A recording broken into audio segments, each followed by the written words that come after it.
Módulo 1. Ser humano integral.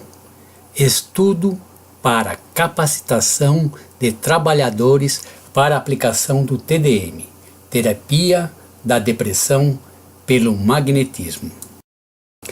Batuíra, nosso mentor e amigo.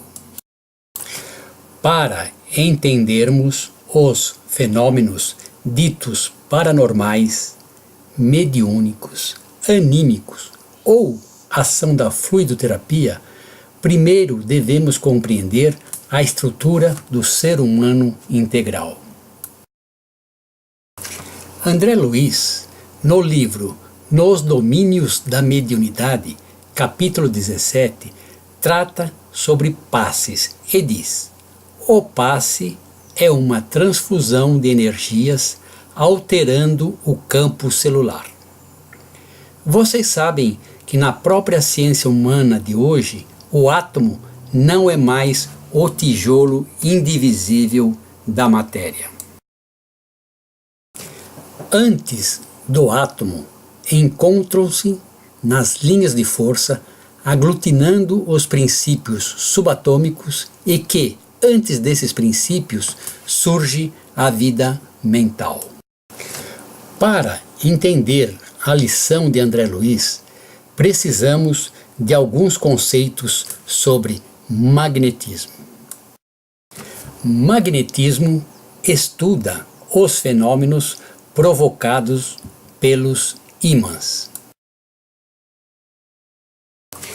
Princípios do magnetismo. Do mesmo modo que em qualquer outra parte da física, o estudo do magnetismo se baseia em certos princípios fundamentais, que são concluídos pela experiência e que não têm demonstração teórica.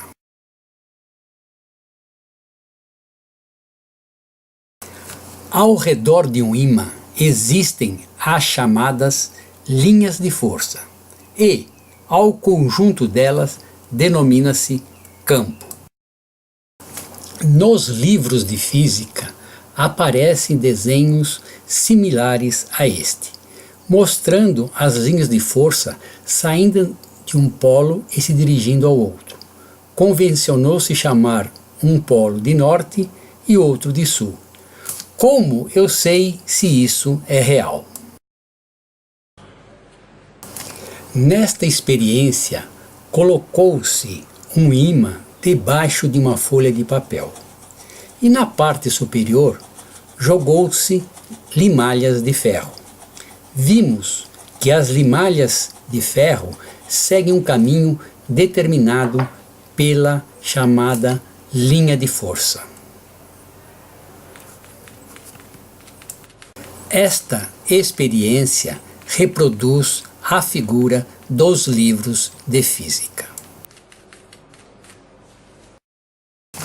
Além do ímã retangular, há outros em forma cilíndrica, furado ou não.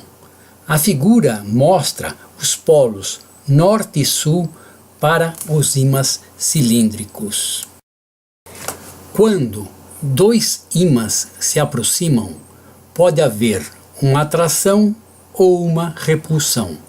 Polos iguais se repelem, polos diferentes se atraem.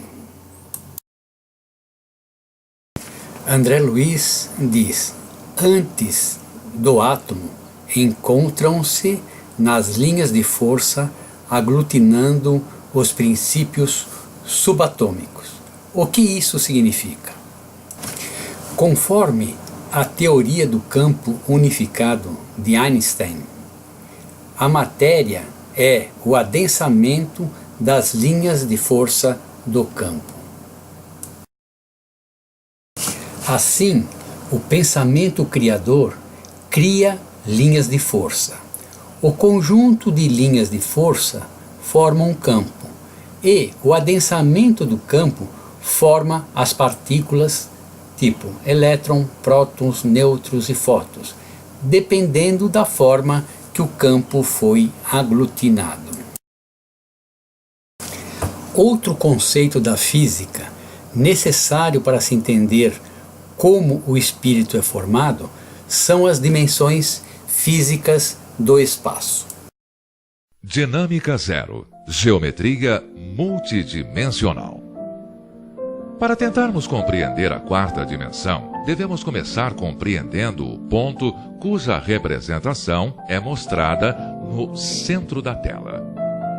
O ponto, que é um elemento geométrico adimensional, ou seja, sem dimensão alguma, apenas existe na nossa mente de uma forma abstrata, pois não pode ser medido.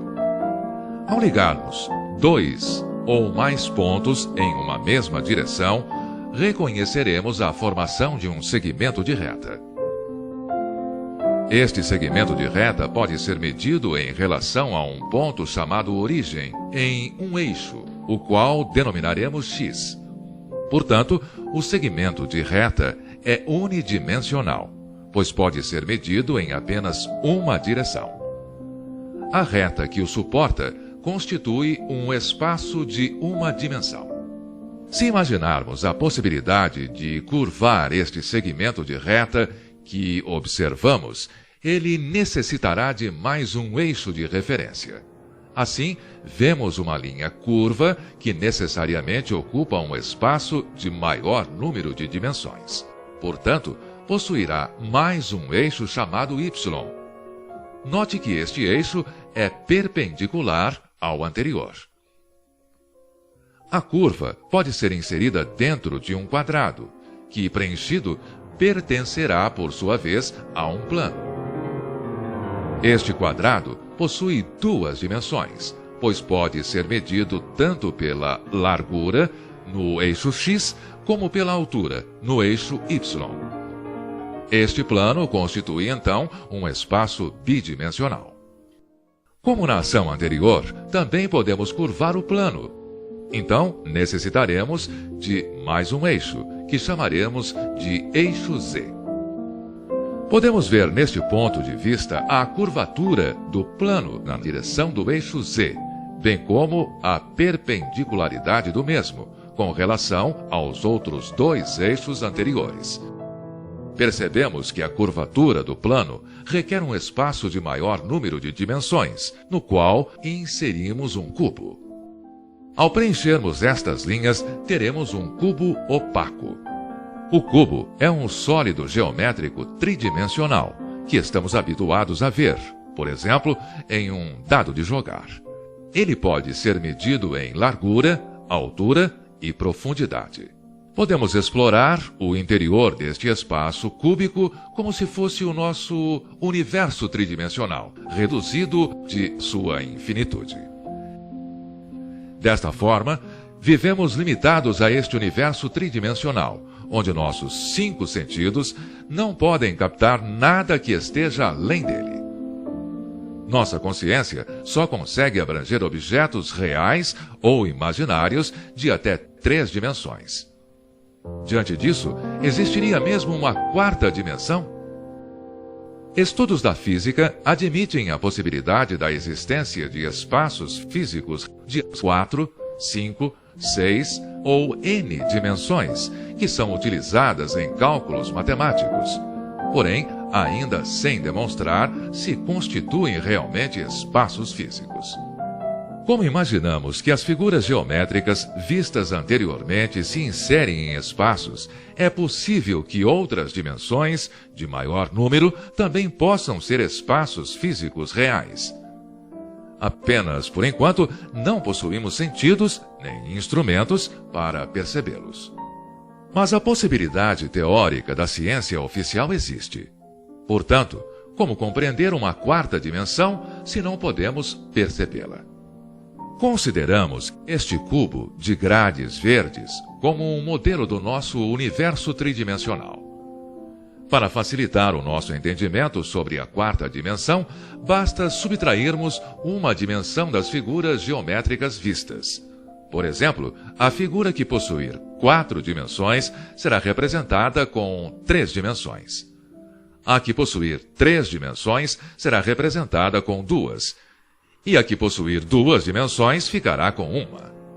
Notaremos então que o nosso espaço tridimensional se tornará um espaço bidimensional neste modelo. Como os outros espaços anteriores, este nosso espaço também pode curvar-se. O físico Albert Einstein postulou a possibilidade de curvatura do nosso espaço nas imediações de grandes massas, como, por exemplo, ao redor de uma estrela, devido à sua grande força gravitacional capaz de curvar o espaço adjacente. Einstein também considerou o tempo como uma quarta dimensão. Portanto, se o nosso espaço tridimensional curvar-se, ele o fará na direção de uma quarta dimensão, ou seja, um espaço tetradimensional representado por um eixo W, que também é perpendicular aos outros três.